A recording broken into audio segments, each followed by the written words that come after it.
Assalamualaikum warahmatullahi wabarakatuh. Kepada yang terhormat Ibu Nurul Syobah selaku dosen pengampu pengantar ilmu komunikasi. Di sini saya akan menjelaskan model komunikasi Scrum dan Newcomb. Model komunikasi adalah sebuah model konseptual untuk menjelaskan proses komunikasi manusia dan memperlihatkan proses komunikasi dengan menggunakan berbagai simbol. Model komunikasi membentuk perspektif komunikasi dengan menguraikan komunikasi yang begitu kompleks menjadi lebih sederhana tanpa menghilangkan komponen-komponen yang ada di dalamnya. Jadi, terdapat 3 unsur komunikasi menurut Scrum, yaitu yang pertama ada sumber atau source, yang kedua ada pesan atau message, dan yang ketiga yaitu sasaran atau destination. Yang pertama, sumber. Individu seperti berbicara, menulis, menggambar, atau suatu organisasi komunikasi seperti surat kabar, penerbit, stasiun TV, atau studio film. Yang kedua ada pesan, berbentuk tinta pada kertas, gelombang di udara, dan impuls dalam arus listrik. Yang terakhir ada sasaran, seperti seorang individu yang mendengarkan, menonton, membaca, atau anggota suatu kelompok, diskusi, khalayak pendengar ceramah. Model yang pertama ini merupakan model pengembangan dari model Shannon-Weaver. Scrum menekankan komunikasi sebagai proses yang memiliki tujuan untuk membangun kesamaan antar sumber dan penerima pesan.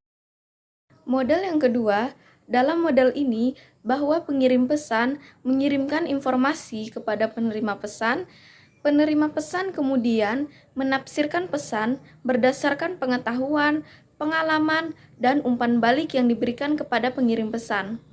Konsep utama dalam model komunikasi Scrum adalah bidang pengalaman atau field of experience atau hubungan atau konteks lingkungan sosial yang mempengaruhi bidang referensi, penggunaan metafora, serta modal mental.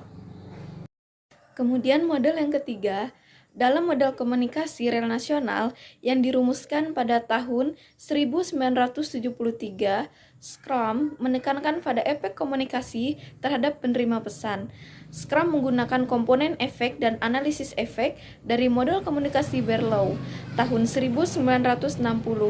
Secara implisit, Scrum menyarankan sebuah komponen yaitu komponen interaksi ketika berbicara tentang khalayak yang aktif, selektif, dan ia berpendapat bahwa sebagian perubahan dramatis dalam teori komunikasi umum dalam kurun waktu lebih dari 4 dekade telah mengesampingkan gagasan khalayak yang pasif, karena sejatinya dalam proses komunikasi, khalayak adalah mitra seutuhnya bagi komunikator.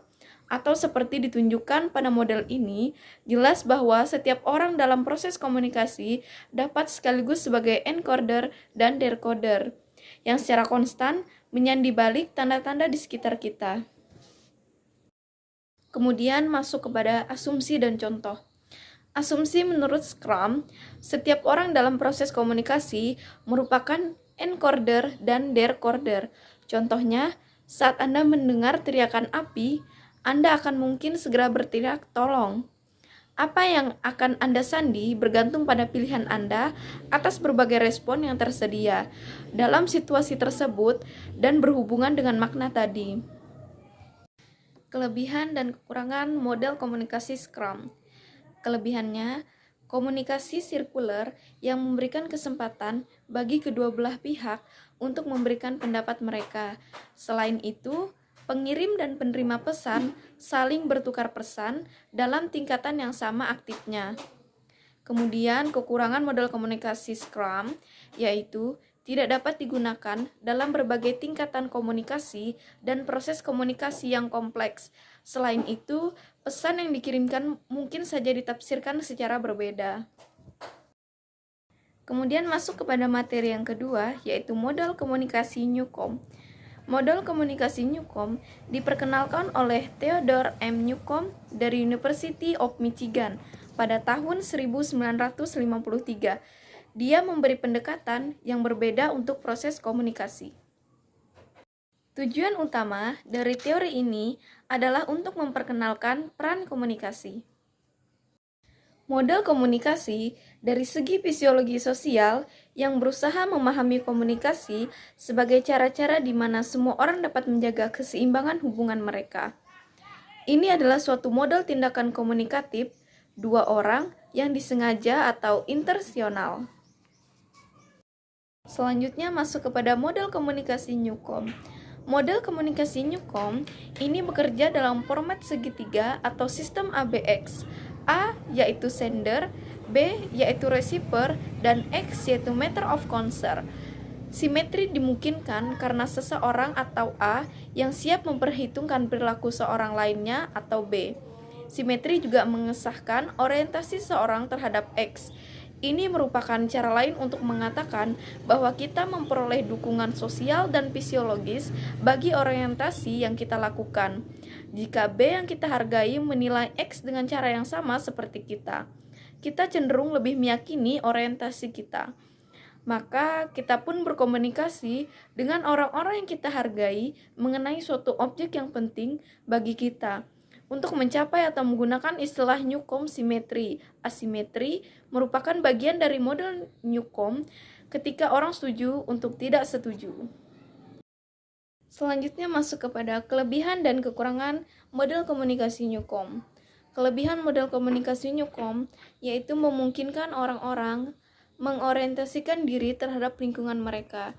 Model ini mengisyaratkan bahwa setiap sistem apapun mungkin ditandai oleh suatu keseimbangan, kekuatan-kekuatan.